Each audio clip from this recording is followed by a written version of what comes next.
Porque quando chega na parte que vai fazer a derivada segunda, eu estou travando na questão quando é para colocar a derivada primeira novamente. Acho que eu sei, já lembrei qual que é. Eu ia abrir aqui, mas acho que eu já sei. Essa é a minha dúvida na número 1, a número 1, letra D. Eu lembro que você tinha perguntado mesmo sobre ela já, não foi? Não foi uma diferente. Sim, sim. Eu só abri ela aqui para ter certeza. Uhum.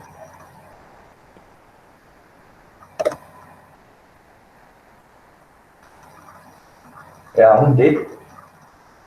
Isso, a número 1, letra D, que é sobre a derivada implícita. Ok. Aí o que é que está acontecendo? Quando eu vou derivar, porque quando faz a derivada primeira, vai ficar 4x ao cubo mais 4y ao cubo dy dx. Igual a zero. Isso, igual a zero. Aí, quando vai fazer a derivada segunda, depois que a gente já isolou o dy dx, é aí que eu estou travando. A derivada segunda eu travo. Eu já fiz a derivada segunda e tal, que vai fazer as multiplicações tudo certinhas, mas quando tem que trocar o y' lá no finalzinho por x ao cubo, sobre aquele x sobre y, é aí que eu travo. Porque eu não tô chegando no resultado de menos 48 x ao quadrado sobre y à sétima. Entendi. Ok. É, uma ideia que eu posso te dar aí, sei lá, a forma que eu fiz, né? A primeira derivada tá ok, tá certo mesmo. Nessa primeira derivada você consegue isolar da y dx, né? Só que você consegue isolar da y dx, tá bom? Aham. Isso é uma coisa que eu utilizei. Outra coisa que eu utilizei, eu usei a expressão dy primeiro, né? Eu usei a expressão dy dx, que eu obtive quando derivei pela primeira vez.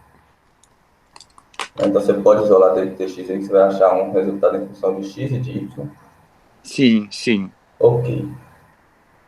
Aí, voltando então, a segunda coisa que eu fiz. Eu peguei aquela expressão que você encontrou ao derivar pela primeira vez e derivei de novo. Sim.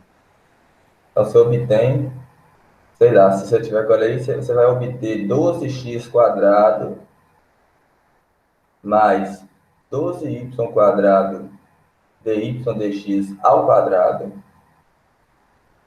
mais 4y ao cubo, que multiplica a derivada segunda de y com respeito a x. Igual a zero. Uhum. Foi isso que você encontrou? E o pior é que eu não tô com a folha aqui, mas se você quiser eu faço ela aqui agora, dá para fazer bem rapidinho. Então, mas de toda forma, sem olhar para isso, Aham. essa é a ideia, né? Você vai então derivar a Sim. segunda vez sobre o. Vai derivar a segunda vez sobre essa equação que você obteve ao derivar pela primeira vez, né? Você vai derivar mais uma vez. E vai obter essa expressão. De cabeça daria para você ver aí, né? O que daria, que essa derivação é a derivação de um Sim, polinômio normal. sim. Então, ok. Nessa equação, que eu falei por último agora, ou seja, quando você deriva pela segunda vez, você vai ter a condição de trocar o dy dx dela, que vai aparecer dy dx ao quadrado, né? Sim. Vai ter a condição de trocar o dy dx dela por aquela primeira que eu falei para você inicialmente, né? Sim. Quando você derivou pela primeira vez, você consegue isolar dy dx, Sim, dá então você 4x pode ao cubo sobre substituir. 4y ao cubo. Exato. É negativo, né? Isso, negativo. Aí você vai substituir essa expressão que você obteve para dx nessa outra que Sim. você obteve ao derivar pela segunda vez a É primeira aí parte. que eu tô travando. Quando você substitui o dy dx, então, nessa equação que você derivou duas vezes, aí agora todo o seu trabalho é isolar o d2y dx2, né? Sim.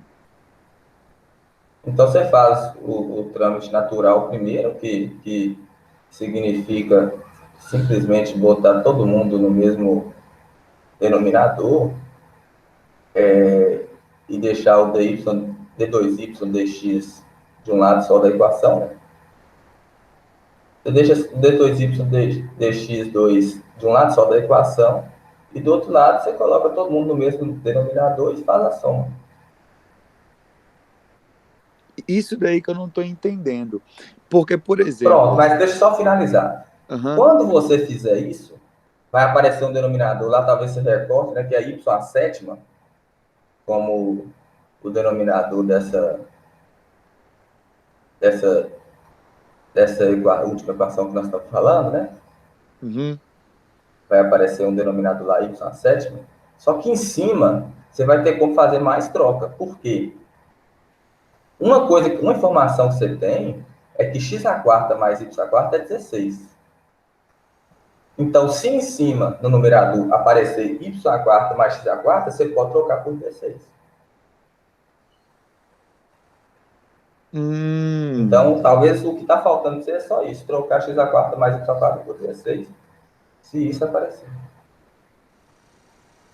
Entendi. Ah, entendi. Entendi. Entendi, Daniel. Obrigado. Viu? Tentei qualquer coisa, eu tenho contato. Não, sim, eu vou tentar. Eu acho que faltou foi isso mesmo. Entender que lá na pergunta já fala que x a quarta mais y a quarta é 16. Você tem que tentar usar todas as informações todas as hipóteses possíveis que você tem. Uhum. E todas vão emanar dessa primeira, que x a quarta mais y a quarta é igual a 16. Tanto a Sim. primeira derivada, a segunda que você está utilizando aí na sua resolução, né, você tem que você tem que ficar atento ao que pode ser utilizado. Né? Uhum. Entendi. Agora, a segunda dúvida é em relação ao número 3, letra A. Como que eu encontro os pontos de interseção de F com o eixo das coordenadas? 3, letra A 3, 3A. A. Tá bom. Deixa eu olhar aqui.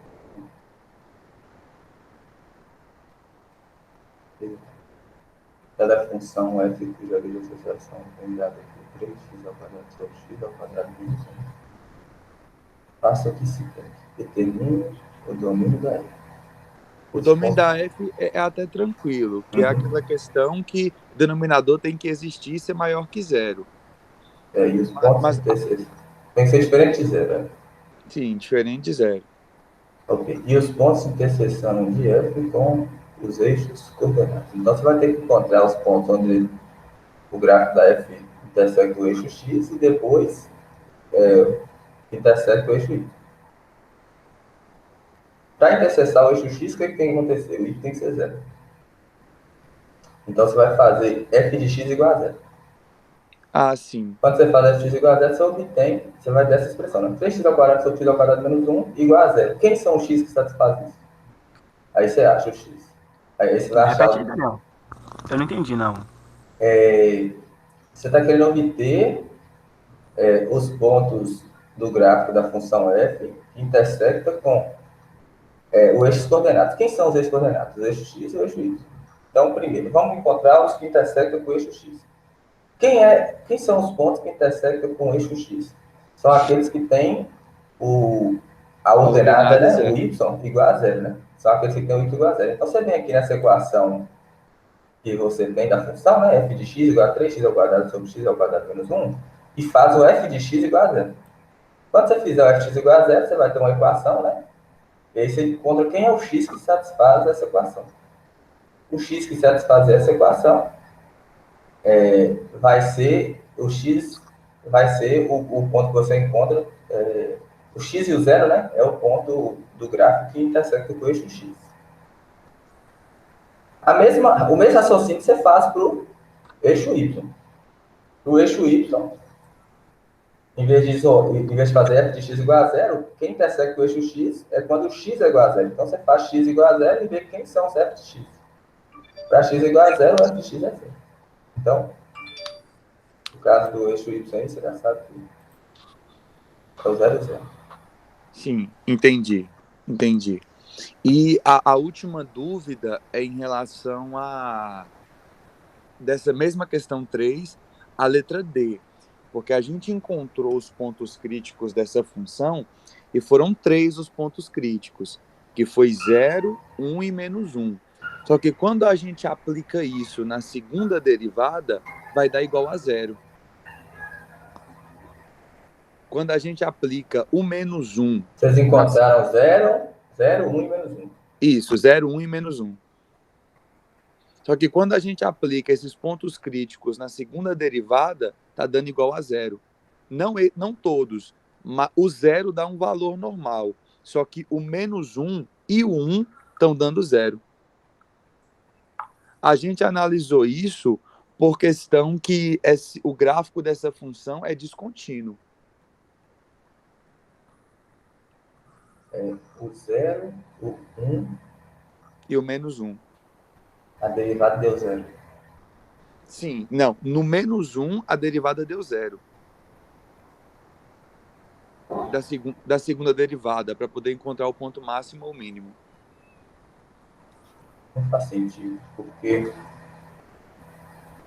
ele está pedindo para mostrar que no 1 e no menos 1 você tem um acento vertical, não faz sentido. Você deve ter errado alguma conta. Confere a conta do F'. F' no 1 e no menos 1.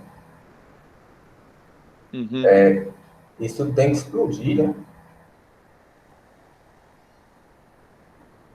A inclinação da reta tangente.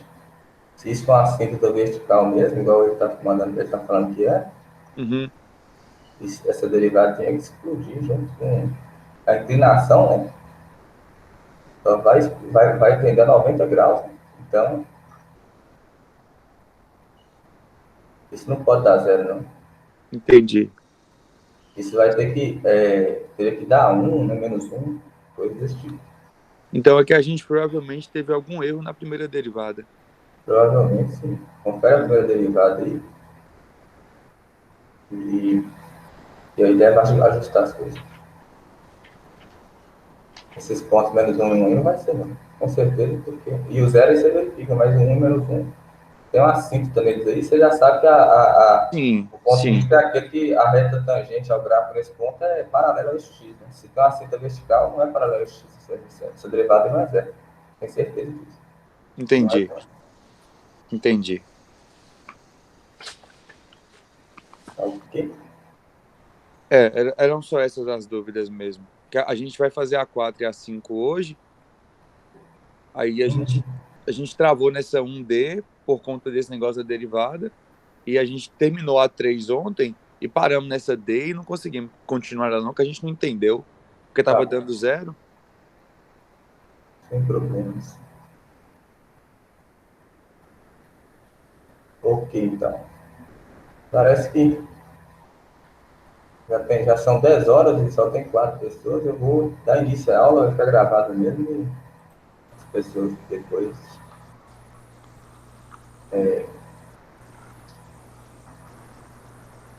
tem a gravação toda vez. Beleza? Pode ser assim? Por mim, tudo bem. Vamos lá, então. Eu tinha falado na última aula, nós estamos falando sobre integração, né? E eu comecei a falar na última aula. Nós primeiro vimos que a integral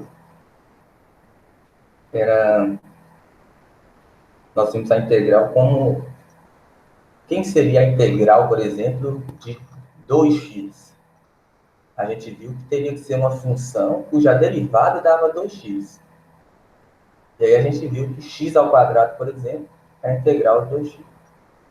Então ficou como se então ficou na nossa cabeça esse conceito, né?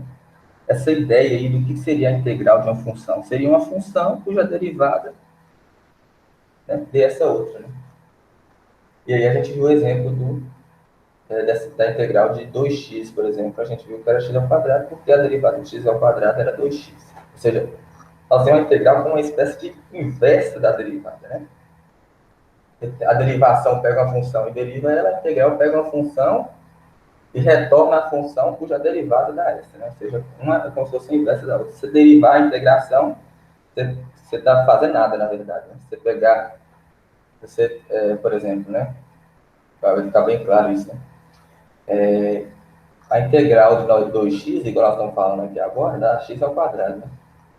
Então, se você derivar a integral de 2x, você vai derivar x ao quadrado, né? Que é 2x. Ou seja, uma não vai afetar em nada, né?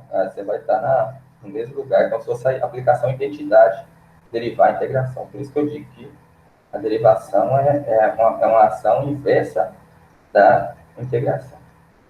Então, nós ficamos com isso na cabeça e logo em seguida, aí nós temos um bocado de resolução de equações, né? De exemplos de funções que eram integral de algumas outras funções. E, por fim, eu comecei a fazer o conceito de integral de Riemann, e foi via eu ia apresentar para vocês. E se a gente pegasse uma função que fosse positiva e olhasse para o gráfico dessa função,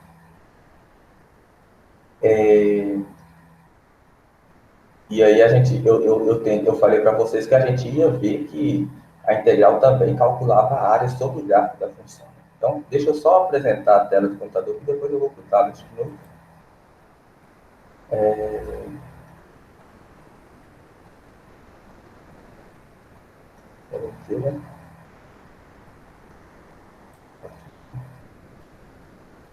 Não, pergunta.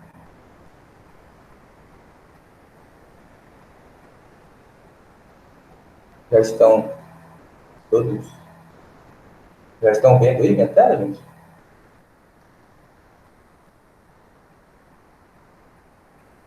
Sim. Então, né? Então, Na verdade, está aparecendo você está apresentando. Sim, sim. aí vamos lá. Agora vocês estão vendo o GeoGebra? Sim, sim. FS3R44P4. FS3.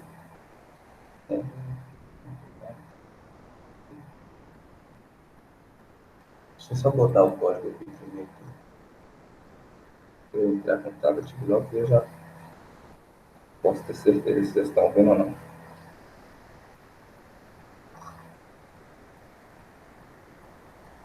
Então está todo mundo vendo. Ok. Então vamos pegar aqui a função x ao quadrado de 0 até 10. Vamos voltar aqui. Aí, se vocês fizerem uma conta básica aí na calculadora, vocês vão ver o seguinte. Primeiramente, quem é a integral de x ao quadrado? Qual função que eu derivo que dá x ao quadrado? Vocês devem concordar comigo que x ao cubo sobre 3 satisfaz isso, né? Porque deriva x ao cubo sobre 3 vai dar quanto? X ao quadrado, né? Porque você vai pegar o 3 que está lá no expoente, vai descer, vai cortar com 3 no denominador, vai ficar x ao quadrado. Tá ok, gente? Tudo bem? Espero que sim, tá? Tem alguém que está tudo bem?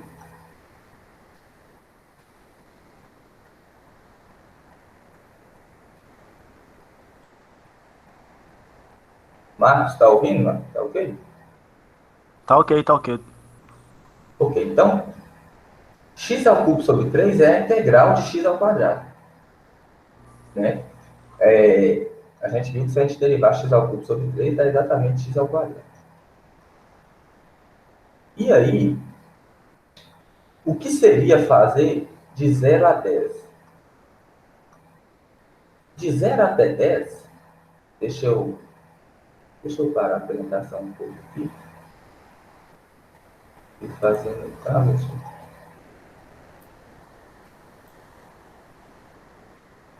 Vai ficar.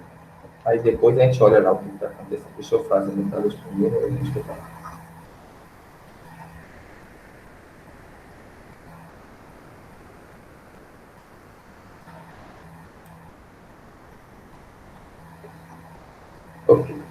tablet agora está aparecendo em vocês. A situação que a gente vai ver daqui a pouco aí lá no computador vai ser a seguinte, né? Nós temos a função x ao quadrado e eu só estou olhando para ela de 0 até 10. Eu estou olhando para ela de 0 até 10. Tá bom? Então tem f de x aqui igual a x ao quadrado.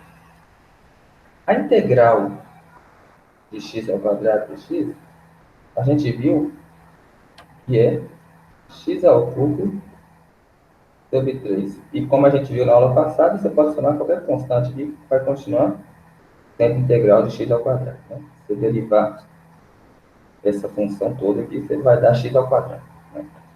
Aí, eu ainda não falei para vocês, e por isso que eu vim para o tablet, que o que seria a definição da integral de 0 até 10 de x ao quadrado. Por isso que eu vim para o tablet aqui. Então, isso daqui, a integral de 0 até 10x ao quadrado dx, vai ser simplesmente aplicar essa função aqui, x ao cubo mais 3, x ao cubo sobre 3, mais k, vamos copiar aqui, e fazer ela no 10 primeiro, menos ela no 0. Então, essa coisa de calcular ela no 10 primeiro, menos ela no 0, a gente simboliza assim, ó. A gente coloca um 10 em cima aqui, e o 0 aqui embaixo. Para dizer o seguinte, para dizer que nós vamos fazer aplicar ela no 10 primeiro, ou seja, fazer no lugar de x 10, né? 10 ao cubo mais k, menos ela no 0, que seria 0 ao cubo sobre 3 mais k. Percebam, eu já ia colocar sem o k aqui, mas eu falei, eu vou fazer com k para eles perceberem que pouco importa. Percebam que o k ele vai cancelar com outro k, que é esse k aqui, positivo, e aqui com sinal de menos, vai cancelar com esse k. Ou seja, o k pouco importa. Se ele não tivesse, ele não ia fazer diferença nenhuma para a gente quando você está calculando integral desse tipo aqui. Que é o que a gente chama de integral definida. Então, isso aqui é o que a gente chama de integral definida. E essa integral aqui é o que a gente chama de integral indefinida.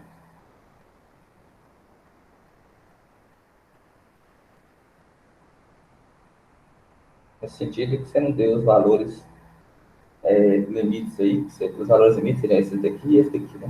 No qual você vai calcular a integral. Então, essa é a integral definida. E essa, quando não tem os valores, integral indefinida. Tá bom? E aí, eu já estou adiantando muita coisa aqui, porque o cálculo da integral definida, né? Você bota o resultado da integração, que seria isso aqui, né? Você bota aqui o resultado da integração e avalia primeiro no 10, subtraindo a avaliação dessa função no 0. Ou seja, isso aqui.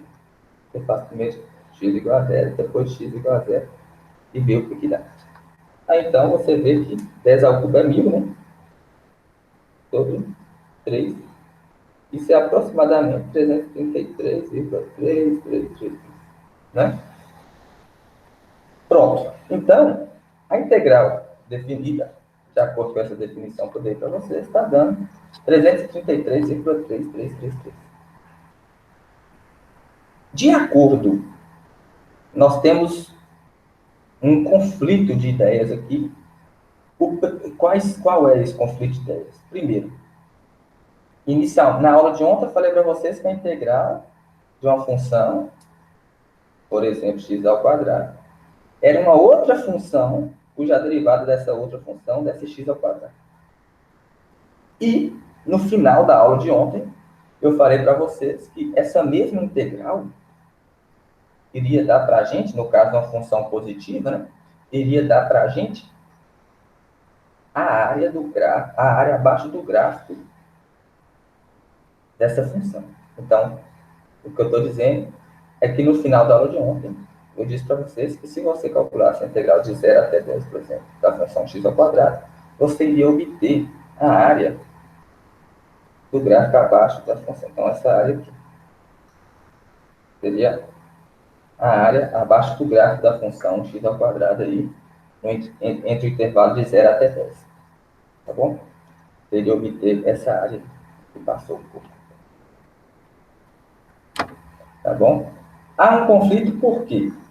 Eu estou dizendo que uma mesma coisa são duas coisas diferentes. Eu tenho uma definição para isso. E agora estou dizendo que isso daqui também faz o cálculo dessa área aqui. Então, matematicamente, eu não posso fazer isso sem provar que elas sejam iguais. Então, no decorrer da aula de hoje e da próxima aula, o nosso intuito eu quero provar que são iguais essas duas coisas. Né? E isso a gente vai fazer, e isso ficou conhecido como teorema fundamental do cálculo. É o que a gente vai ver. É o nosso objetivo aí, é provar que essas duas coisas são iguais. Ou seja, a noção de integral e essa questão aí de ser uma função, cuja derivada dela, né, essa outra aqui, e a noção de integral como cálculo de área abaixo do gráfico da função. Tá claro o objetivo? Então, nosso objetivo é esse.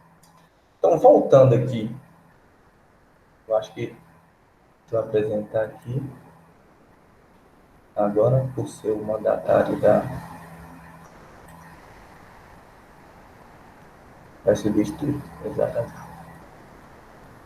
Então, agora eu vou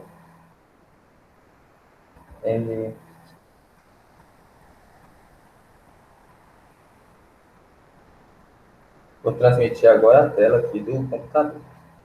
É o que está sendo feito aqui.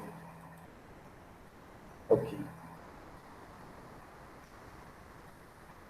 Então, aqui no GeoGebra, veja bem, eu fiz a x ao quadrado, né?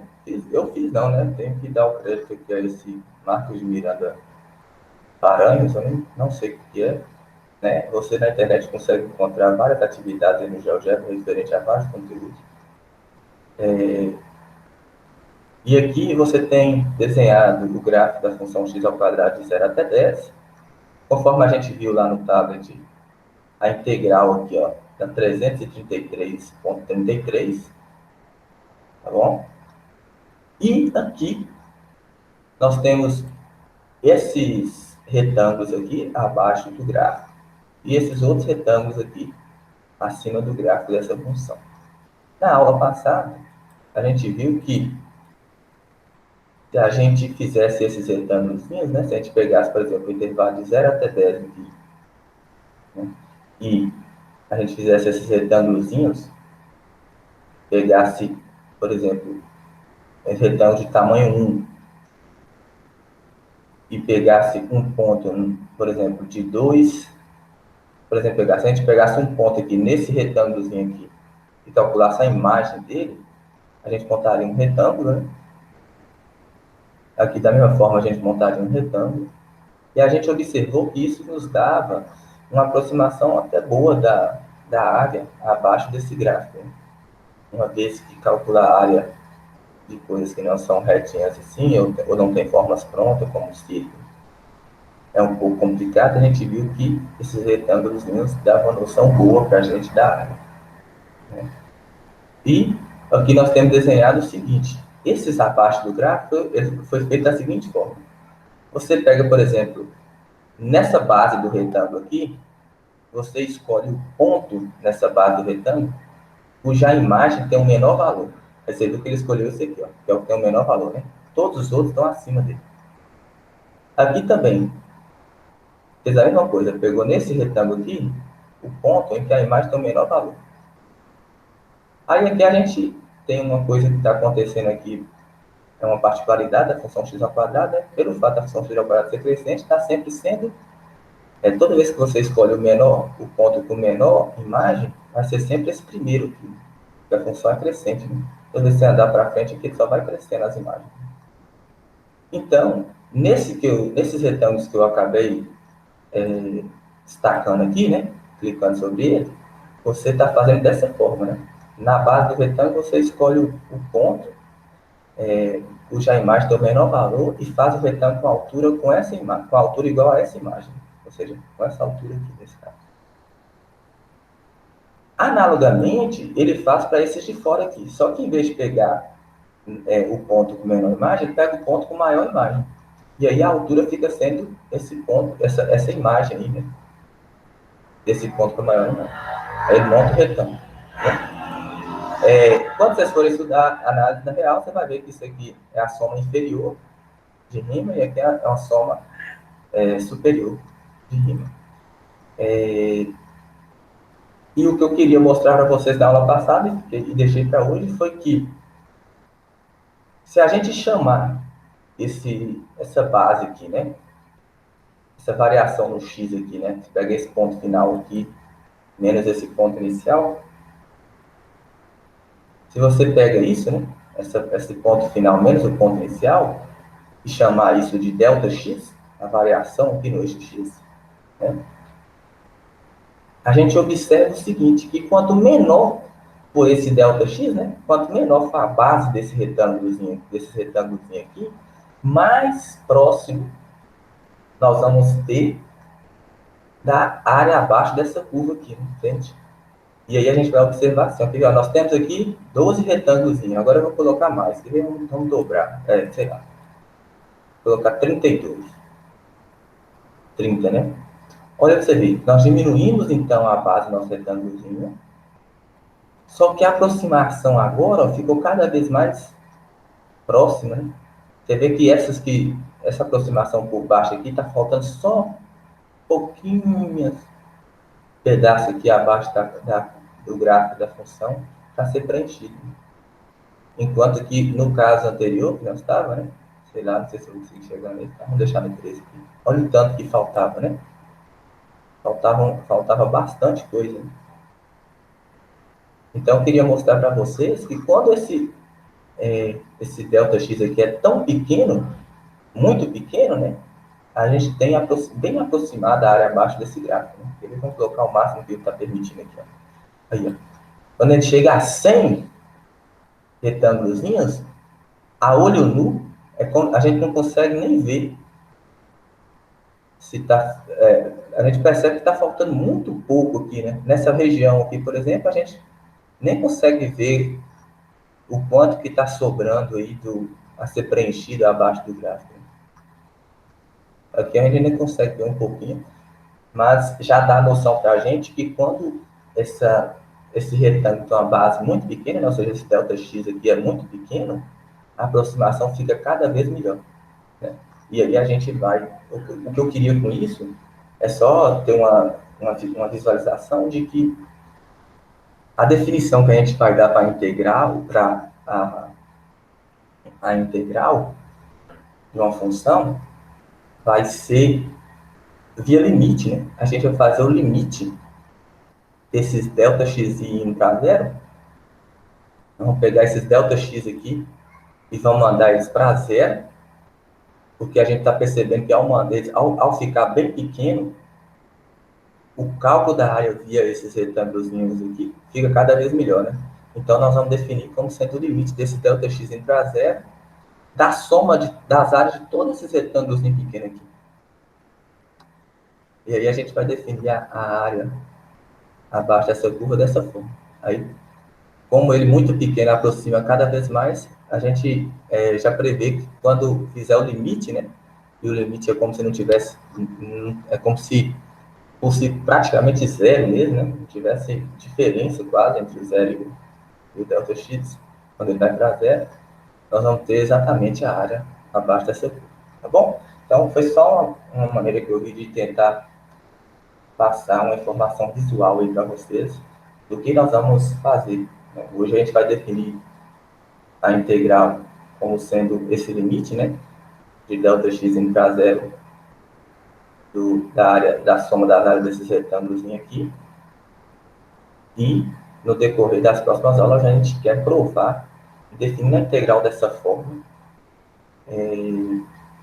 Vale também aquela outra caracterização de integral como sendo a integral de uma função como sendo outra função cuja derivada dá essa função. Tá bom, gente? Tudo bem até aí?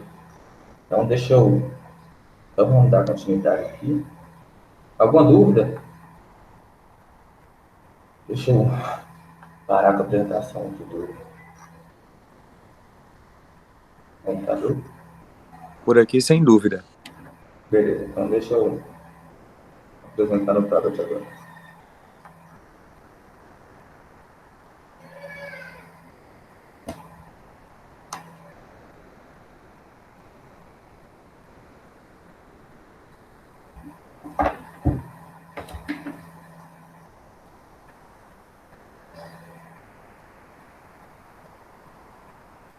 Ok, então vamos começar a aula propriamente, né?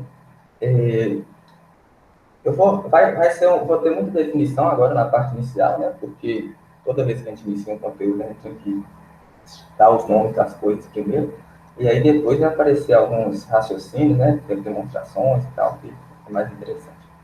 Mas, primeiramente, vamos fazer uma definição. Então, nós estamos na parte de integral de rima. Opa, deixa eu trocar essa aqui. Nós estamos na parte de integral de rima.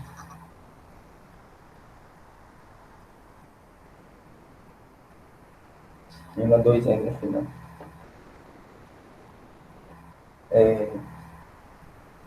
Trabalho no conceito.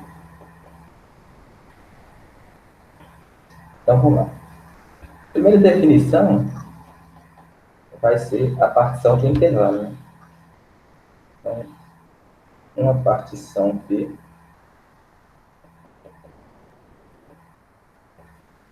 de um intervalo AB é um conjunto de pontos finito, né? Vou chamar do próprio P. Vai ter os pontos x0, x1, até xn. E a gente exige que o x0 seja o próprio A e o xn. E esse conjunto a gente já pode ter de forma ordenada, né? Eu vou já pensar ele que o x0 é menor que o x1, que é menor que o x2, até chegar no xn, onde o xn é o próprio B. Tá bom? Então, no caso, a ideia, então, é pensar que eu tenho um intervalo aqui. Aqui está o A, aqui o B, né? E eu faço a partição aí desse intervalo, onde o B, estou falando que é intervalo de xn, né? E o A vale o x0. Bom, aí aqui você teria um x1, x2, x3 estaria aqui, x4, e vai até chegar lá no xn. Uma coisa que pode confundir vocês, pelo desenho que eu apresentei para vocês na tela do computador, os intervalinhos lá estavam todos de mesmo tamanho, igualmente espaçados, né? Mas na partição a gente não exige isso, pode ser mais flexível, né? Você pode ter do A até o x1 um certo tamanho, do x2 a x3 um tamanho totalmente diferente, né? X3 a x4 um pouco maior, não importa, não precisa ser igualmente espaçado, né? E a gente vai vamos chamar essa diferença aí, por exemplo, a primeira diferença que tem, né, o ponto final até o ponto inicial desses subintervalos aí, vamos chamar assim, a gente vai chamar essa diferença de ΔX. Aqui vai ser o ΔX1, né? Aí se a gente olhar para isso aqui, a gente vai chamar de ΔX2, né? Então, o ΔX2 é o x2 menos x1. O ΔX1 vai ser o x1 menos o x0. E assim vai, tá bom? Então, isso aí seria uma partição de um intervalo. Aí note que essa partição, até o último, né, você vai ter o quê? Você vai ter... Desculpa. Vamos pensar que o penúltimo, né, o xn menos 1 esteja aqui. Você vai ter o ΔXn. Né? Então, você tem N intervalos aí, essa partição, e você tem N delta xn, delta xis aí, essa partição. Ok. E aí, o maior desses delta xi que a gente tiver aí, a gente vai chamar de máximo de delta xi. Né?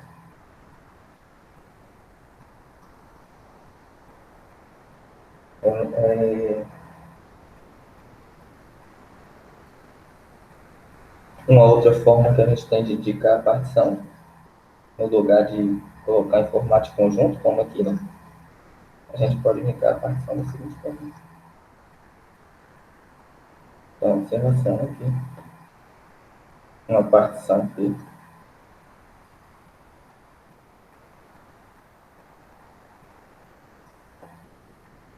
Entre x0, x1, xn, igual a gente colocou anteriormente, intervalo AB, será indicada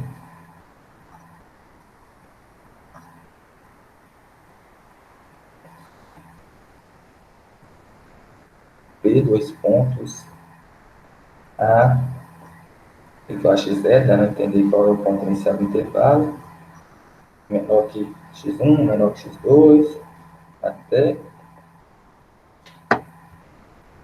chegar no último, você vai chamar de B para indicar que é o último.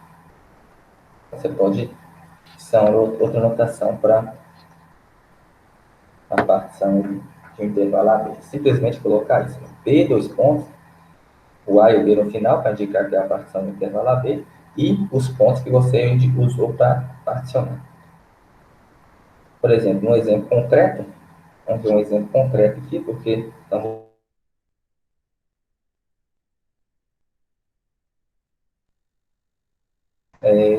vamos pensar que nós estamos com intervalo, por exemplo, 0 até 3. Um exemplo concreto seria, por exemplo, pegar meio, pegar 1,5, ficou bem mal dividido aqui, né? A metade aqui não está na metade. Pegar.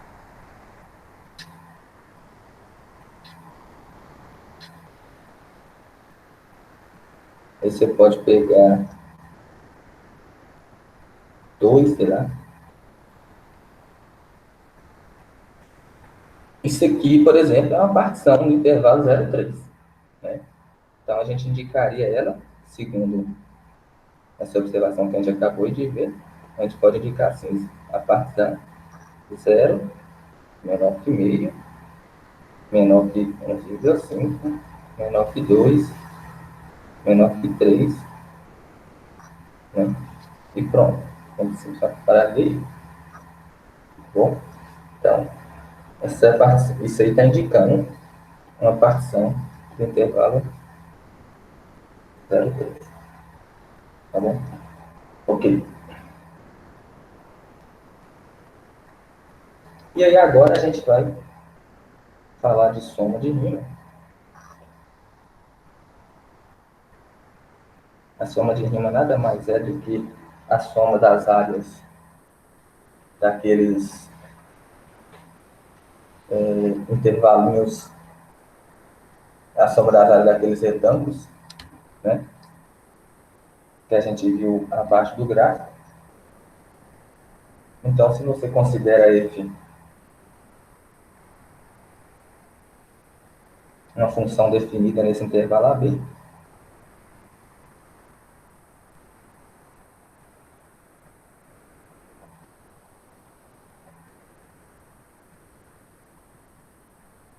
e uma partição desse intervalo AB,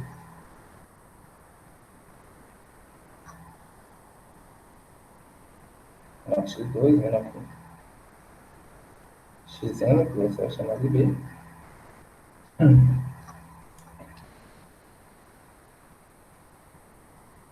uma partição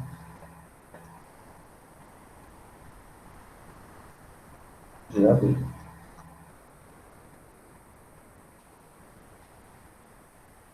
Aí, para cada índice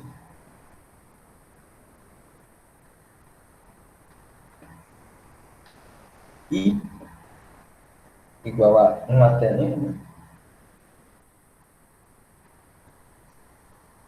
você escolhe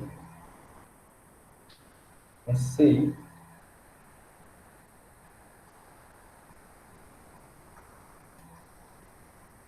Você escolhe CI. XI menos 1. X.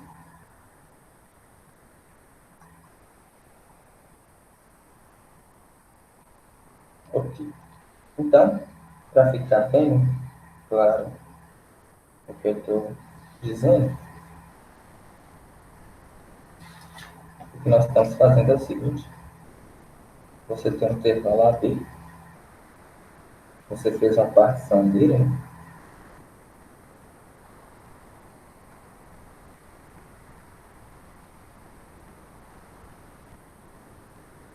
Você fez uma partição desse intervalo AB, e para cada intervalo xi menos 1 xi, então, por exemplo, nesse caso aqui, né? Você tem um intervalo x0 até x1, você escolhe algum ponto aqui dentro e vai chamar ele de C1. Então, aqui você vai escolher o C1, né? Então, para cada xi menos 1 xi, você escolhe um CI. Como você está no x0, x1, você escolhe o C1. Do x1 até o x2, você escolhe um C2. Qualquer ponto aí, nesse intervalo x1, x2. E aí, pronto. Aí agora, o que a gente faz é simplesmente definir, né, o número somatório, né? Somar todos os f desse CI que você escolheu, vezes o delta xi, somar isso de i igual a 1 até n, né? Ou seja, fazer f de C1 vezes delta x1 mais f de Cn delta xn, isso é o que a gente chama de soma de rima de ref, chama-se soma de rima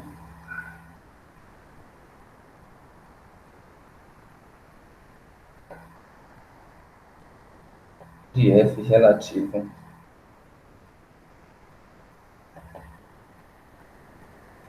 à partição dele. E aos números, vamos ver aqui, aos números C. Bom, então, de novo, para ficar mais claro, né? Agora nós temos uma função em jogo aí, não é só um intervalo, né? Então vamos pensar que nós temos o intervalo está aqui. O que está acontecendo é o seguinte, né? Você tem esse intervalo aí de A por B, bom, você particionou ele, o A é o x0, aí você botou x1, x2, x3, e aí vai até o xn, né? E você tem uma função aí, definida nesse AB. Vamos pensar que a função está definida assim. Poderia ser de outro jeito, tá? Mas é só um exemplo mesmo, gráfico, só para visualizar o que está acontecendo. Suponha que a função esteja definida assim. Para cada intervalo desse entre x0 e x1, x1 e x2, x2 e x3, você escolheu aqui um C1, aqui um C2, aqui um C3, né? E olhou quanto que valia f de C1. Pronto. É a mesma coisa o C2 e o C3. O que você fez? O que significa f de C1 vezes delta x1? F de C1 vezes delta x1, você pode ter da seguinte forma, né? O f de C1 é a altura, né? Está aqui o f de C1.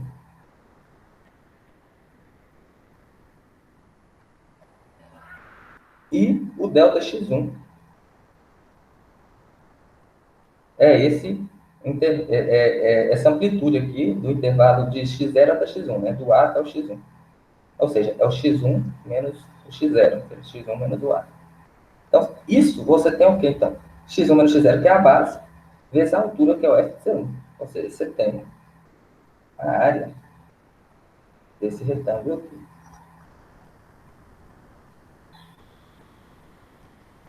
Tá bom? E quem é f de c2 vezes delta x2? Delta x2 é esse tamanho aqui. O f de c2 vem até aqui. Você tem esse outro retângulo aqui. E o f de c3 vezes delta x3. Delta x3 é esse intervalo aqui. O f de c3 vem até aqui. Então, o que a gente está tendo é o quê?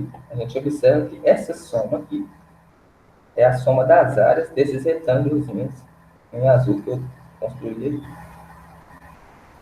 Ou seja, nós estamos tendo nós estamos fazendo uma espécie de cálculo da área abaixo do gráfico dessa função, se ela fosse uma função positiva, tá bom?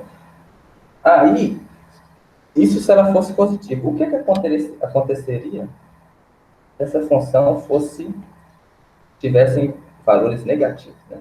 Então, isso seria se ela tivesse valores positivos. Vamos ver como é que seria se ela tivesse valores negativos. Então, a função ela pode ter valores positivos e negativos, né? Não tem problema. Deixa eu aqui. Poderia ser uma coisa assim, né? Ter valores positivos e negativos. E aí a gente observa que, no caso, eu suponho que você tem um intervalo AB aqui. Né? Suponho que tem um intervalo AB assim. A gente já sabe o que acontece com os valores positivos, né? Aí, suponho que você fez uma partição aqui.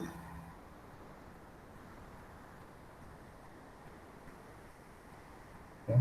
Aí aqui suponho que você está com o xi menos 1 e o xi, né? Esse intervalo aqui. E aí você escolheu um ponto CI aí, entre o xi menos 1 e o xi, e olhou para o f de CI.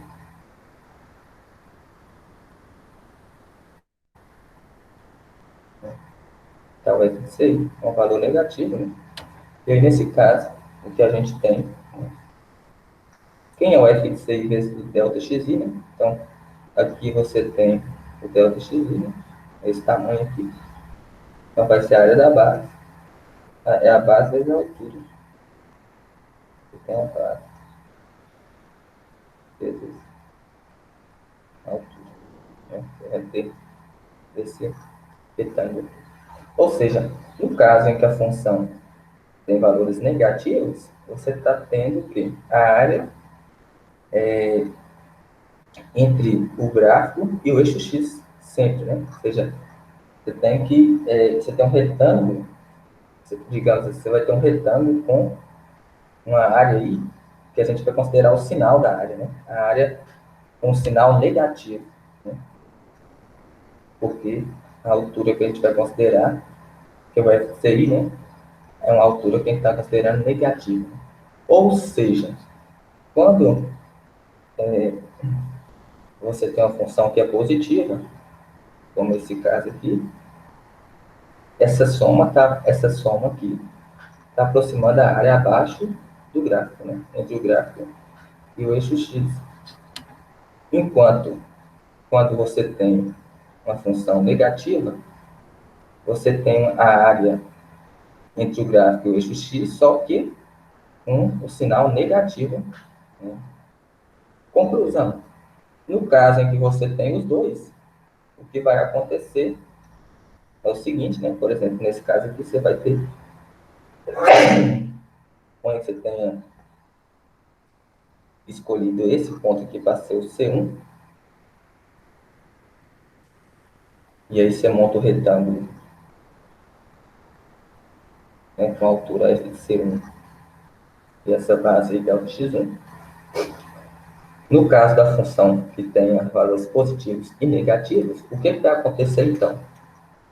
Os retângulos que estão acima do eixo x vêm com sinal positivo, os retângulos que você formou abaixo do eixo x têm sinal negativo. Ou seja, essa soma aqui ficaria o quê?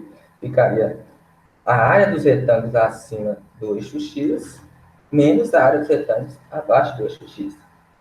Né? E aí, conforme a gente viu naquele desenho lá que eu fiz no computador, na tela do computador, né? Nós teríamos, quando esses retângulos ficassem bem pequenos, né? Nós estaremos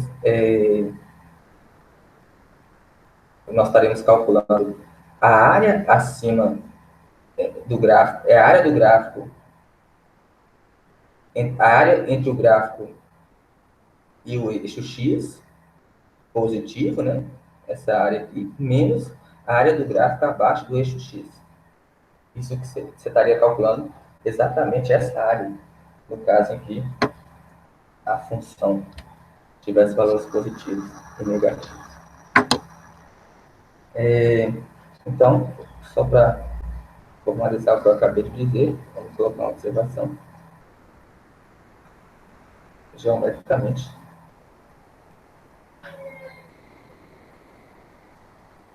a soma de Riemann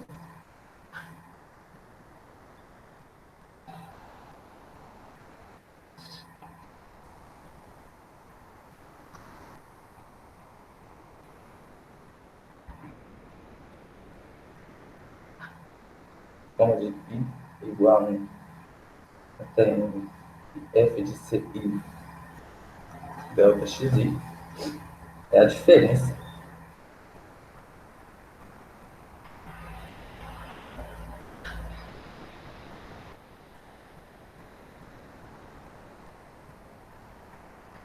entre a soma dos retângulos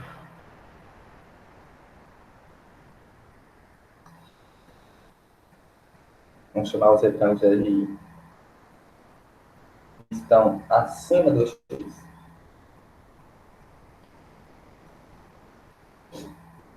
soma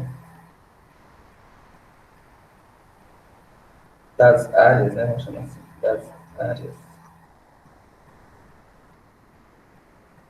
dos retângulos que estão acima do eixo x.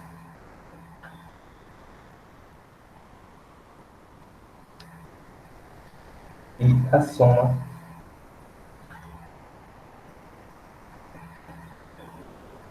dos que estão abaixo.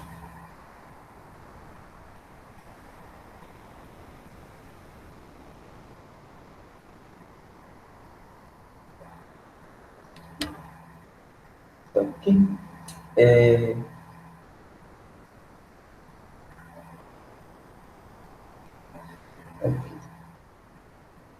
então, vamos dar continuidade.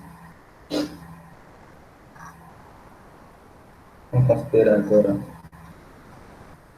uma função definida em AB, seja essa uma função. Vamos fazer lá do outro lado.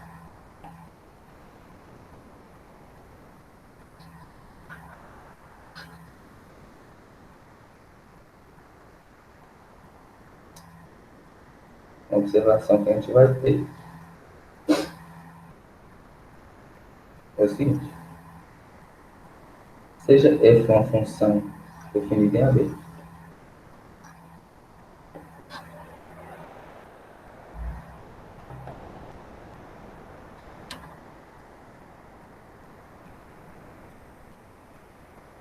e seja P A igual a x0, x1 até xn igual a B, uma partição de AB.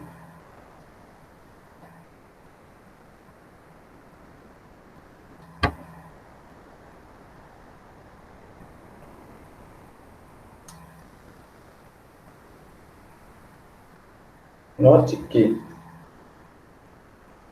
a diferença entre f de B e f de A você pode ver da seguinte forma. Isso é... Vamos, só para ficar mais claro, vamos chegar aqui e falar assim. Vamos pegar uma partição curva. X0, X1, X2, X3, até X4 só. X4 vai ser o B, tá bom? E aí, o que eu vou fazer então?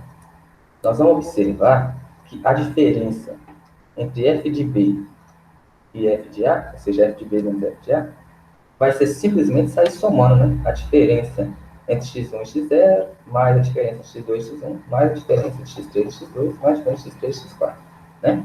Se eu fizesse um desenho aqui, eu acho que isso ficaria mais claro ainda, né?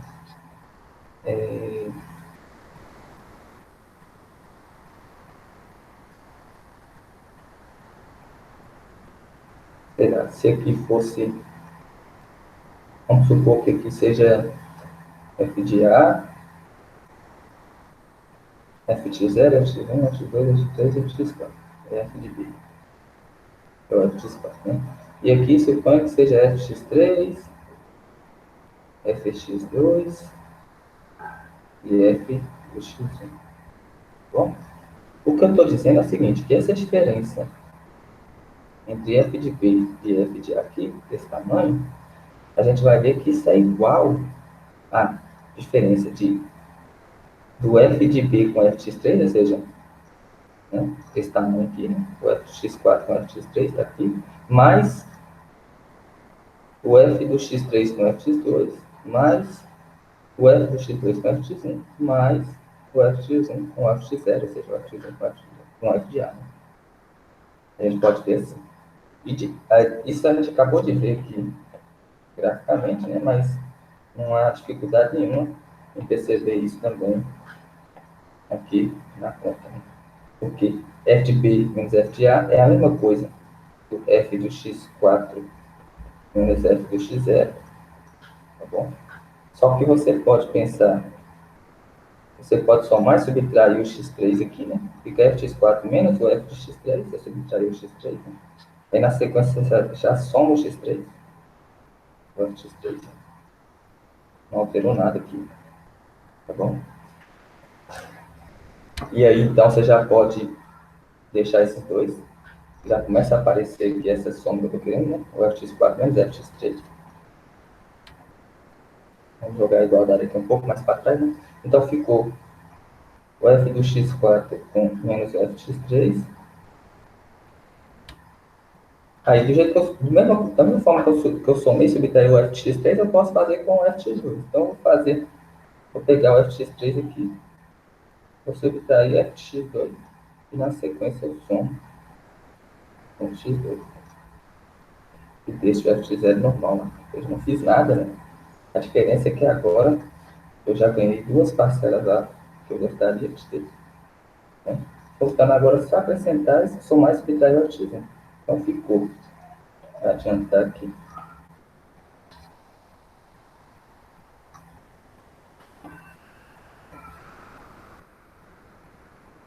Vou colocar aqui. Aí ficou isso, né? Só que aí agora eu vou subtrair f de x1 e somar f de x1. E deixar o f de 0 que já estava. Pronto. Chegamos no que eu tenho de divisão. Portanto, a gente já precisa acostumar com a notação somatória. F de B menos f de A. É o somatório de igual a até 4, nesse caso, N, né? Até 4. Das diferenças entre f de x i menos f de x i menos 1.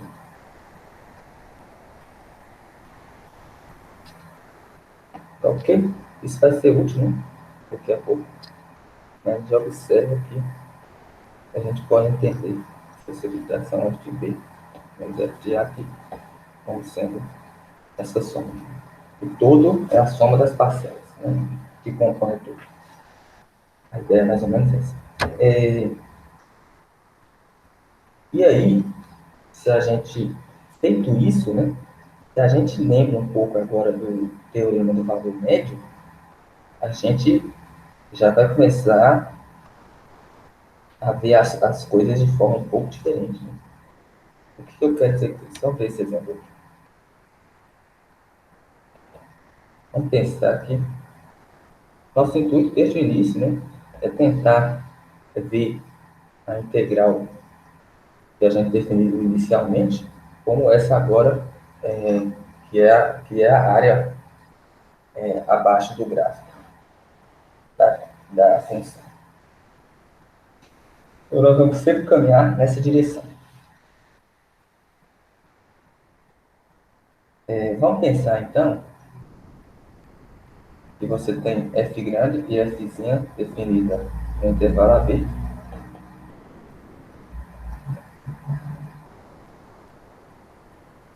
onde f grande é a primitiva de f pequeno, ou seja, f' é igual a f. Bom, então, essa noção de primitiva, né, da integral da fzinha ser f grande, porque a derivada da f grande é fzinha, essa foi a primeira noção que eu dei de integral, lá na primeira aula. Né? Eu quero tentar associar isso à noção de área, que eu dei no final da aula de ontem e no início da aula de hoje. Então, vamos pensar que f grande é a primitiva da fzinha. Vamos escrever isso para deixar bem. Tá? Assim, f é uma primitiva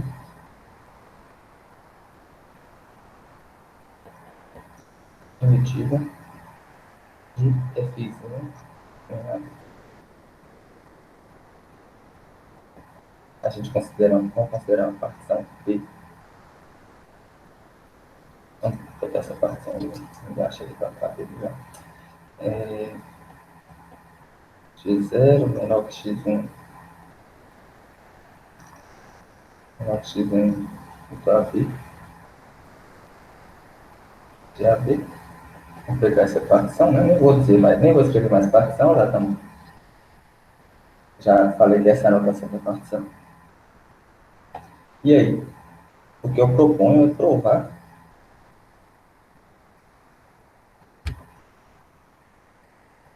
que se a gente escolhe CI adequadamente, né?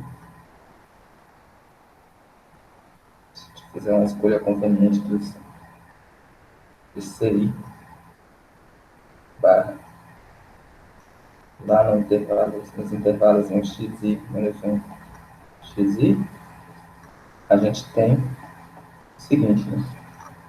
E essa diferença f de p menos f de a, ela vai ser dada pelo f do ci barra os delta xi. A soma aqui vai 1 até 1. Tá bom? Deixa eu circular isso aqui. Dar uma atenção especial para isso, né? E eu faço um comentário para tentar alertar vocês do que está acontecendo, né? E talvez vocês não estejam percebendo. O que está acontecendo aqui nesse exemplo, né? Se a gente conseguir realmente provar o que está sendo proposto nesse exemplo, olha o que está acontecendo. A f grande é a primitiva, da fzinha. Né? Então, nós estamos relacionando a primitiva de uma função com essa soma aqui envolvendo a função. Só que perceba, essa soma aqui envolvendo a função, pelo que a gente viu, né, isso é uma aproximação da área abaixo do gráfico da função. Né? Então, nós estamos relacionando a área abaixo do gráfico da função com a primitiva da função. E essa é a ideia inicial que a gente queria. Né? A gente queria, nós estamos aproximando a nossa ideia inicial. Né? A gente queria relacionar, mostrar que as duas noções de integração que eu dei, elas são as mesmas, né? Elas são iguais. Então, aqui é um dos primeiros passos que a gente está dando, né, para verificar que a primitiva, uma relação entre a primitiva da função e a área do gráfico abaixo. A área abaixo do gráfico da função. Tá bom? Então, como é que vai ficar isso?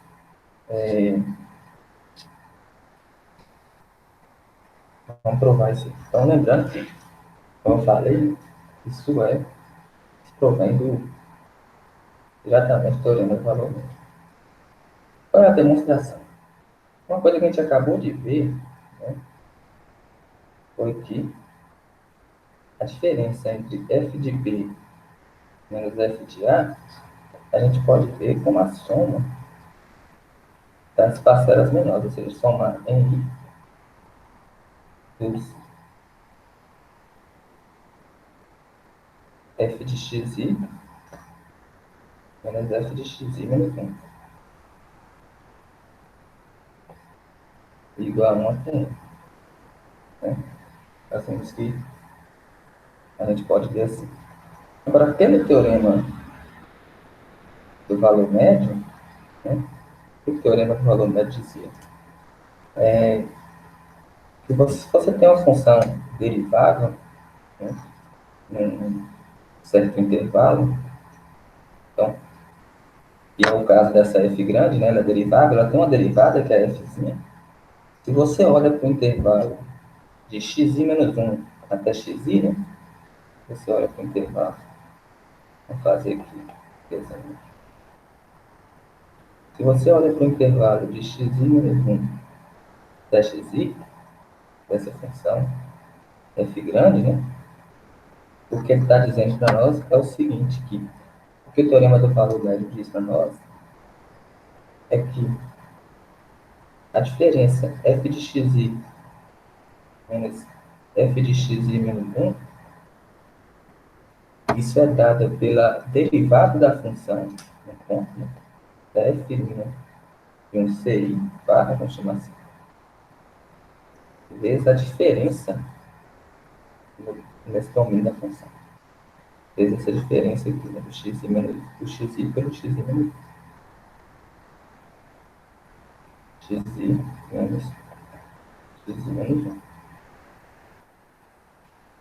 Isso aqui dizia o teorema do valor médio. Então, se a gente substitui essa nossa equação lá no f de b menos f de a gente vai ter o seguinte, né? Portanto, f de b menos f de a, por sua vez, é essa soma, né? F de xi menos f de xi menos 1. Só cada f de xi menos f de xi menos 1 é isso. Então, eu mantenho soma de igual a 1 até n, e no lugar de f de xi menos f de xi menos 1, eu coloco que é igual pelo teorema do volume. Então, vai ficar a soma do f' de ci, tá? Vezes xi menos xi menos 1. Bom? Agora, por outro lado, a gente tem por hipótese o quê? Que a f grande é a primitiva da f pequena. Então, f' é a fzinha. Então, a gente pode vir aqui. Fica somatório igual a 1 até n da f pequena, do ci barra, multiplica xi menos xi. Tá bom? E aí, isso prova o que a gente queria mostrar. Por quê? Então, com isso em mãos, eu posso fazer a seguinte definição. Né? Vamos fazer a seguinte definição agora.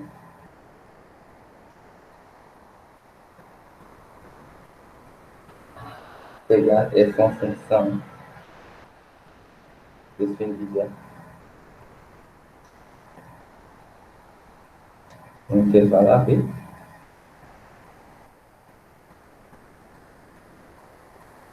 E ele é um número real.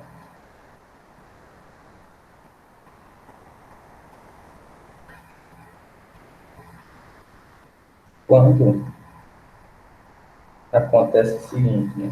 O limite do máximo dos delta x e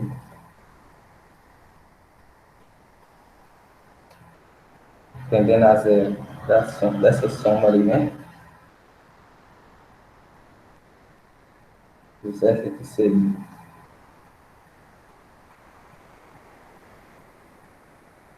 delta x é igual a ele.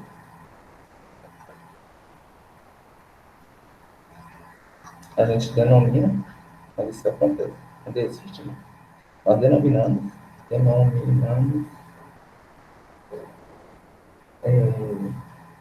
esse L a integral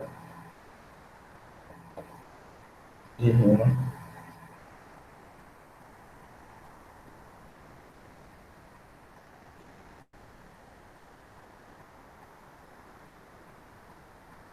de f em AB.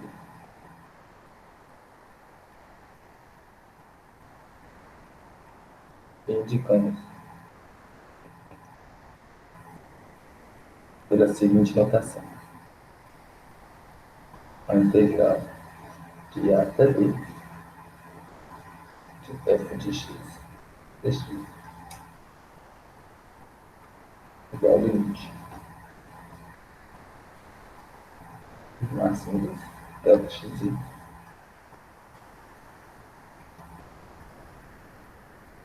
tendendo a zero dessa soma igual a não tem delta c vezes delta x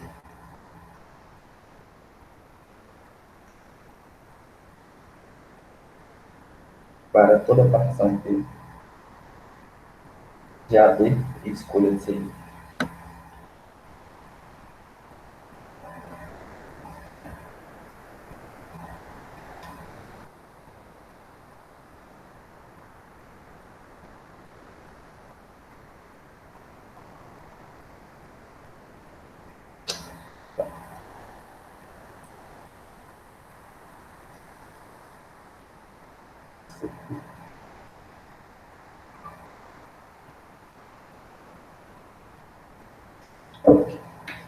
Então vamos tentar assentar tudo que a gente viu até agora. Perceba que nós conseguimos um resultado interessante aqui nesse exemplo, né? Nesse exemplo, a gente já conseguiu relacionar a primitiva da função f' com a área dos retângulos abaixo do gráfico da função f. Ok. E a gente fez isso via teorema do valor médio, né? A gente conseguiu relacionar via teorema do valor médio.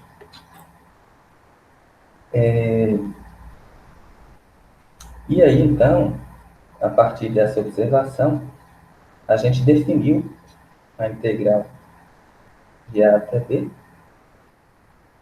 como sendo o limite, né, desses f de ci vezes delta xi, o máximo de delta xi tendendo a zero. O que a gente precisa pensar? Né? A gente precisa pensar o seguinte: essa integral, né, a priori, a gente tinha definido ela como sendo, vamos colocar aqui de vermelho, né?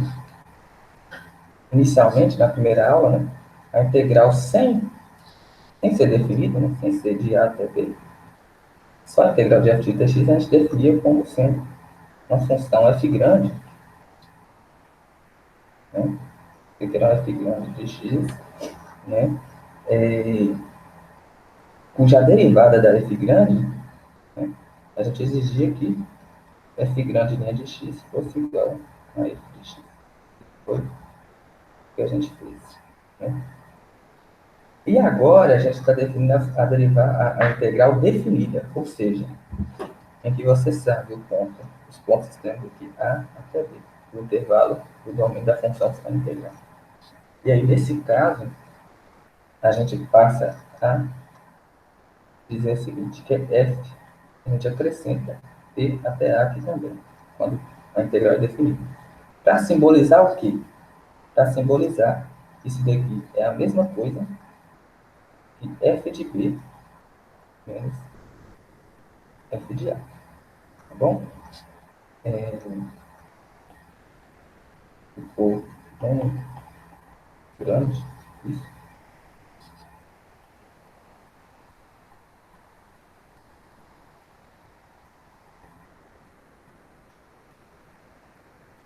Eu faço pequeno aqui.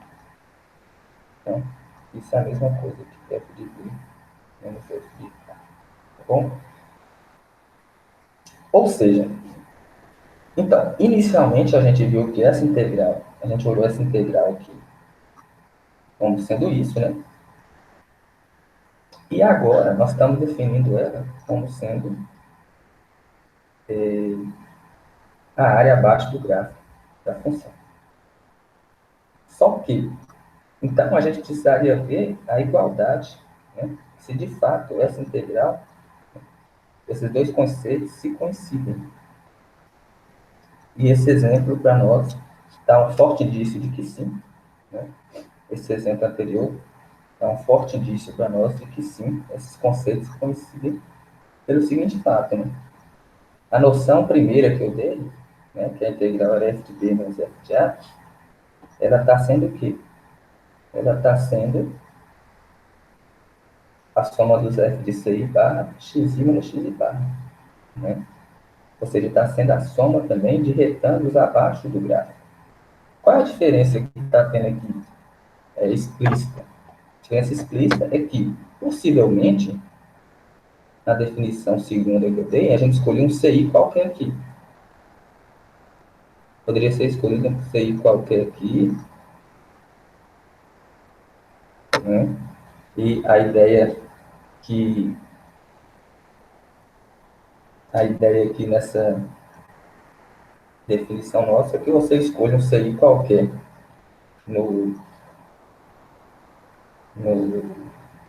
entre xi menos 1 e xi e calcula esse limite. A questão que a gente precisa observar é o seguinte: no caso anterior, no caso do exemplo aqui, o CI ele é específico, dado pelo teorema do valor médio. Né? Então, se esse CI aqui fosse o CI barra lá dado pelo teorema do valor médio, pronto. Essas duas definições são iguais. Né? Mas se o CI for diferente, a gente precisa argumentar um pouco mais. Né? Se esse CI aí não for, sei lá, suponho que o CI barra esteja aqui. Né? O retângulo seria outro, seria esse o retângulo. Né? Enquanto que o retângulo do CI seria esse aqui. Né? Teria uma diferença aí entre esses dois retângulos. Né? Se o CI fosse outro, como é que a gente argumenta? A gente argumenta pelo seguinte, né? A gente vai ver que quando a função é contínua, por exemplo, quando a função é contínua, esse L aqui existe. Né? E então vai estar definida a integral, né? A integral de A até B vai ser exatamente assim. E aí, quando a função ela é contínua, e você faz o máximo dos delta xi tender a zero, ou seja, você faz xi menos 1 encontrar o xi, né? Você faz essa diferença aqui para zero, ou seja, um ir para muito próximo do outro, isso faz também com que as novas escolhas, né, do CI e do CI barra, né, e a definição do CI barra, elas fiquem próximas também, por causa da continuidade da função. Né? Por definição de continuidade, o que acontece quando a função é contínua? Né? Se dois pontos estão próximos do domínio, né, se você tem x próximo de x0 no domínio, o f de x está próximo do f de 0 também. É aquela definição lá de F delta. Eu já dei essa interpretação várias vezes. Né? Então, como o CI barra vai estar muito próximo do CI e a função é contínua, o f de c barra vai estar muito próximo do f de ci. A diferença entre eles vai ser menor que epsilon para qualquer epsilon, né? Quando você passar o limite, então, não vai ter diferença entre eles. E, portanto, os dois conceitos, né, para esse caso onde a função é contínua, se coincidem, tá bom?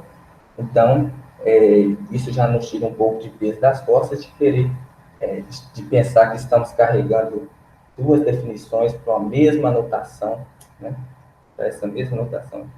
Na verdade, as duas definições coincidem, né? A integral, de fato, calcula a área abaixo do gráfico da função, e, de fato, o resultado do integral desse tipo é simplesmente você encontrar uma função f grande, tal que a derivada da f grande é essa fzinha aqui, e fazer, se for definida, né, f de b menos fa. Se for indefinida, é simplesmente f grande. Tá bom? Então, pronto. Feito isso, né, tendo essas duas noções de integração em mente, a gente vai fazer agora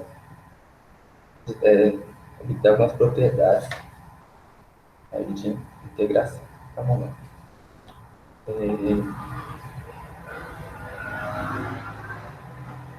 Então, porque a gente diz que a f ela é integrável quando aquele limite lá existir. Isso é a definição de ser integrável ou não. Eu já disse, né, que a integral de a até b de f de dx é a integral definida de f em AB. E a gente vai assumir por definição. Eu que assumo por definição.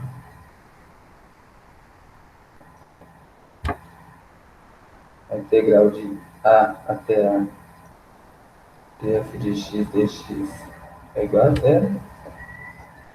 A integral de a até b de f de x dx é menos a integral de b até a de f de x dx. Então, são definições, né? A gente vai aceitar essas duas equações aqui, né? É natural, né? Que você não tem o seu retângulo de baixo, se a base do seu retângulo lá, né, for sempre zero, né? Natural pensar que toda vez que você calcular a área do retângulo vai dar zero, né? Mesmo passando o limite do x para zero, vai continuar dando zero. E aqui é uma outra definição que a gente tem. Propriedades da integral.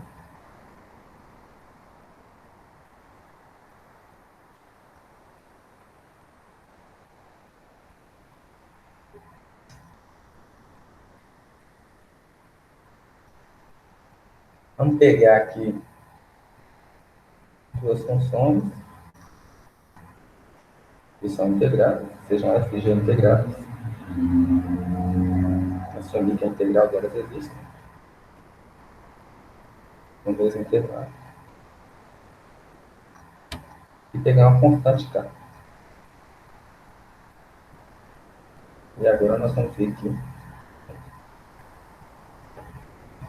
soma de funções integráveis é integrável e várias outras propriedades. Então,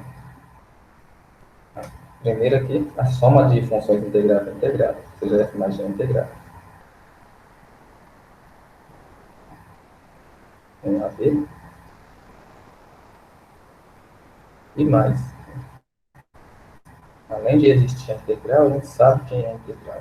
A integral é f de x mais g de x dx de a até b. Isto é, a integral de a até b da f mais a integral de a até b da g.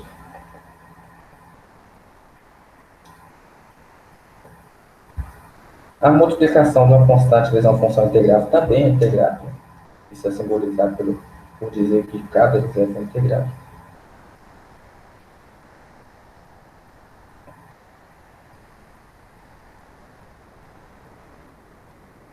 E mais, né? Essa integral, a gente sabe quanto que dá a integral.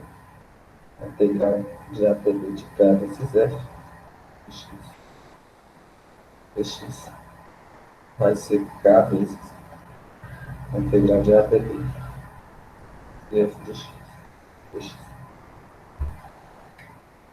E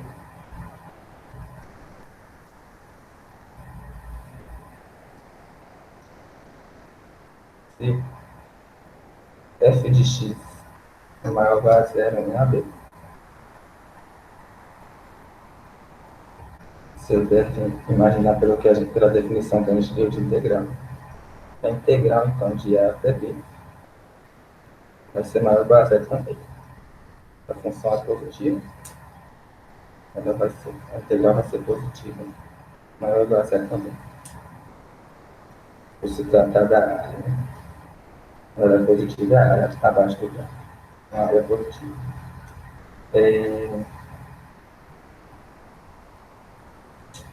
D, se C pertencer ao intervalo AD, você pode separar a integral em duas. Também acho que isso é intuitivo. Espero que seja para vocês também. É intuitivo pensar que se ela é integrável no AD, ela vai ser integrável no AC e no CD. Em cada um dos intervalos quebrados ali.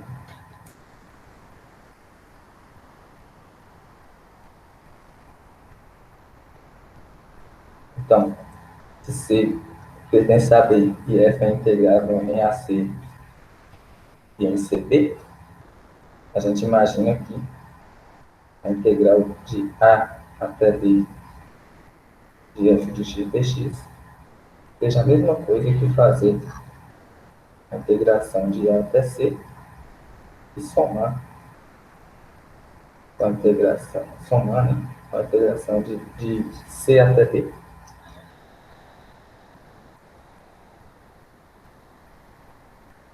De F de x. Bom, essas são as propriedades. Vamos provar algumas aí para vocês terem, né, noção de como é que é o manejo, no caso, de provar propriedades integrais. Bom, a gente precisa, para provar isso, nos agarrar à definição. A definição, aproveitar que ela está aqui, né? Deixa eu... Definição é isso aqui.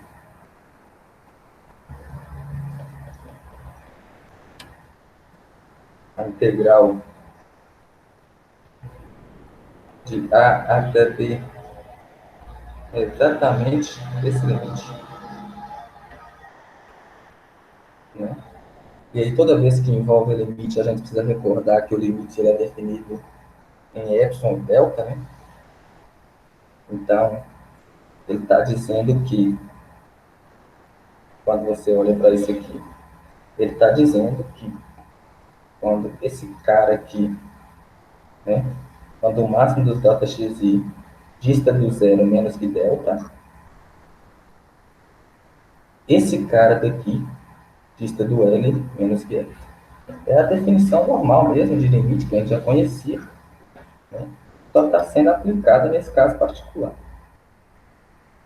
Então, a gente precisa relembrar essa definição, né, de integração. Então, voltando para cá, vamos pensar na prova desse caso aqui. Vamos tentar provar isso aqui. Vamos refletir primeiro sobre as hipóteses, né? Ele está dizendo que a F e a G são integráveis, né? Nesse AB. E aí, ele está dizendo que, se isso acontece, a F mais a G, a função que é a soma da F com a G, também vai ser integrável em AB. E a integral da soma vai ser a soma das integrais, tá bom? Então, vai ser aquela demonstração de praxe lá de limite, né? A gente também mostrou que o limite, o limite da soma era a soma dos limites, e aqui vai ser a mesma coisa. Né? Por isso aqui se tratar, por essa notação que se tratar de um limite, nós estamos, como se dissesse assim, né? O limite de uma soma é igual à soma dos limites. Né? Isso aqui é um caso particular daquela coisa lá de que o limite da soma é a soma dos limites. Né? E tem diferença porque, na verdade, a integral é um limite. Né? A integral, voltando, né? É esse limite aqui. Então, a gente só precisa verificar se está tudo funcionando bem. Então, vamos lá.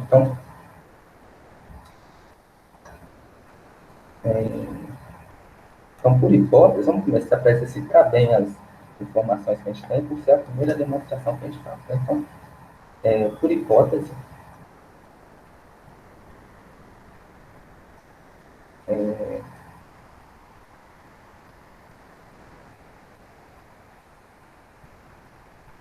para toda partição P que a gente tomar, então eu vou só escrever o que a gente tem por hipótese aqui. Para toda partição P de AB, e escolha de CI,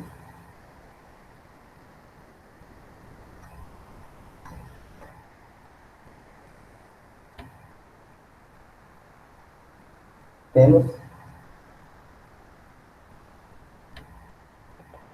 Então, para qualquer. Nós temos que. O que acontece? Né? Qual a hipótese que a gente tem? A F ela é integrável. Né? A F ela é integrável.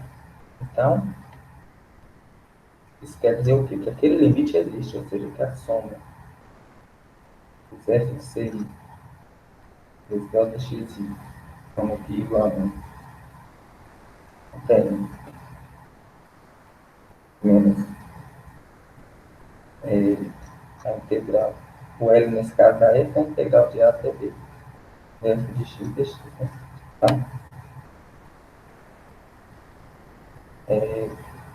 isso, essa diferença em modo fica menor que essa.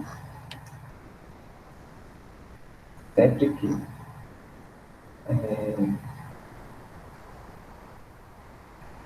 então nós temos que isso acontece. E também, para a mesma coisa para G, né? G de C delta x menos a integral de A até B de G de x dx fica menor que essa. Sempre. O fato das duas serem integráveis nos permite dizer isso. Né? Sempre que o máximo dos delta x de zero, né? Menos que delta. Essa é a noção, essa é a definição para ser bem pedante, né? A gente pode colocar assim, a definição de limite é exatamente essa. Né? E aí a gente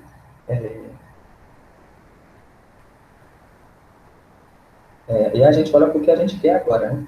A gente quer mostrar. Então, queremos mostrar que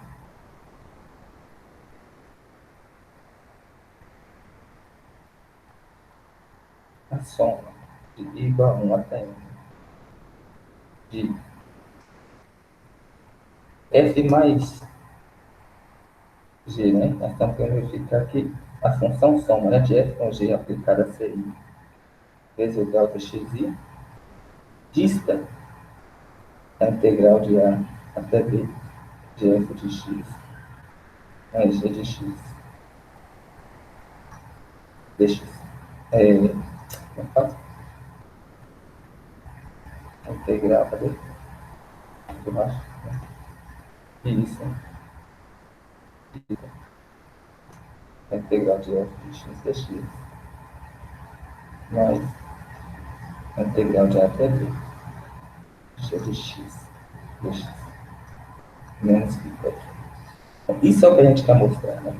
A gente quer mostrar que a integral da soma, é representada por isso aqui, né? É igual à soma das integrais. Se a gente mostrar que essa diferença dessas duas coisas fica menor que epsilon. Sempre que o máximo de delta x for menor que delta, pronto. Mas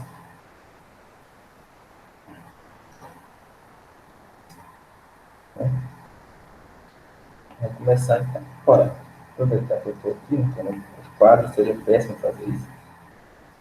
Mas eu vou copiar aqui, né? Normalmente a gente parte disso, né? A gente parte do que a gente quer mostrar que é menor que epsilon.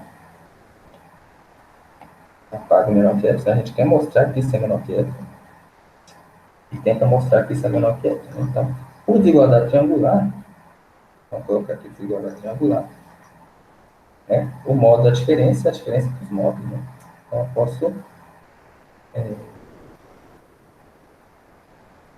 posso,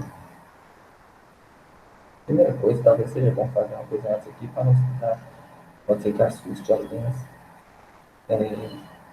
Perceba que isso é a mesma coisa. Perceba que o que significa F mais G aplicado a CI? É F de CI mais G de CI. Né? Então, vou deixar de azul aqui para quem não se lembra disso. Né?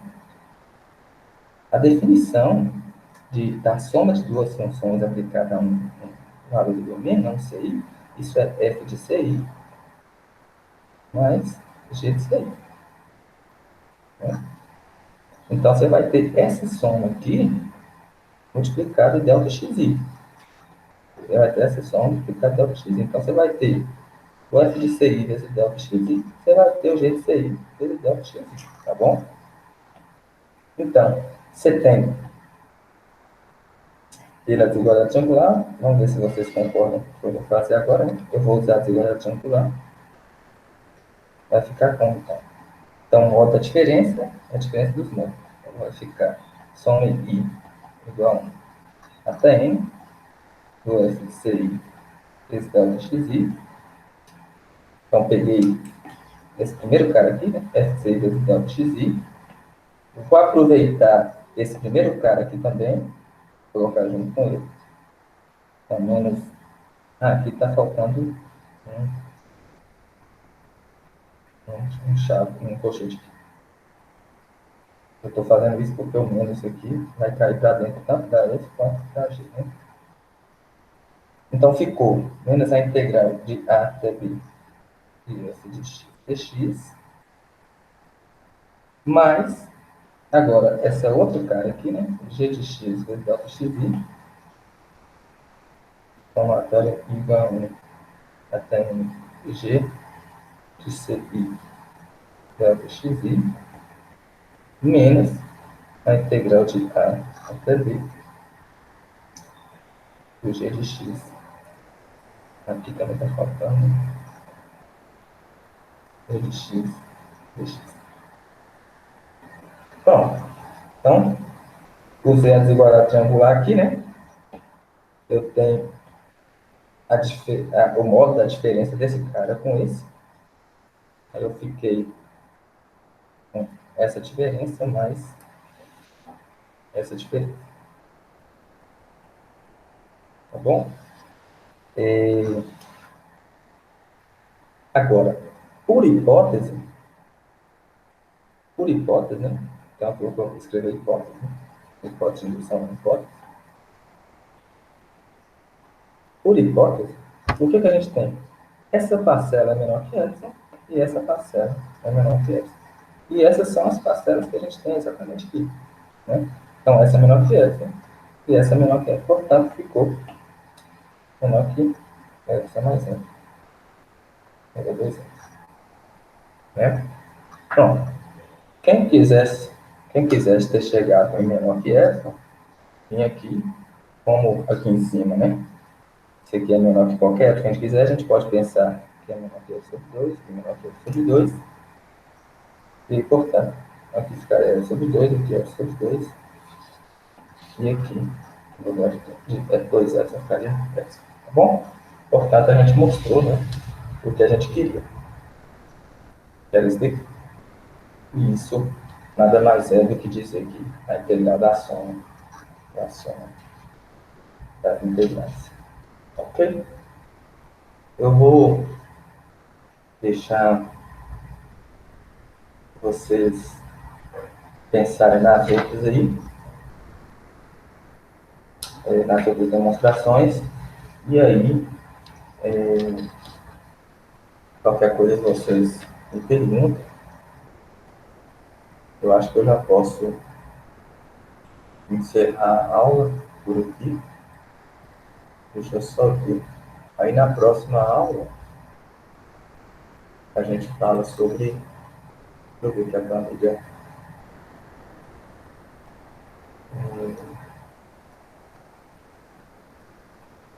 Deixa eu ver aqui a planilha de conteúdo por data. Aí na próxima aula, o que a gente vai falar?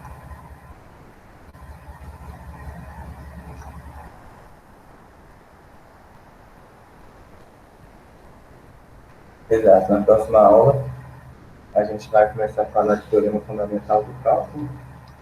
Então, acho que tá bom por aqui, principalmente que não teve muitas intervenções diante da quantidade exorbitante de alunos. Eu encerro a aula por aqui. Até a próxima aula.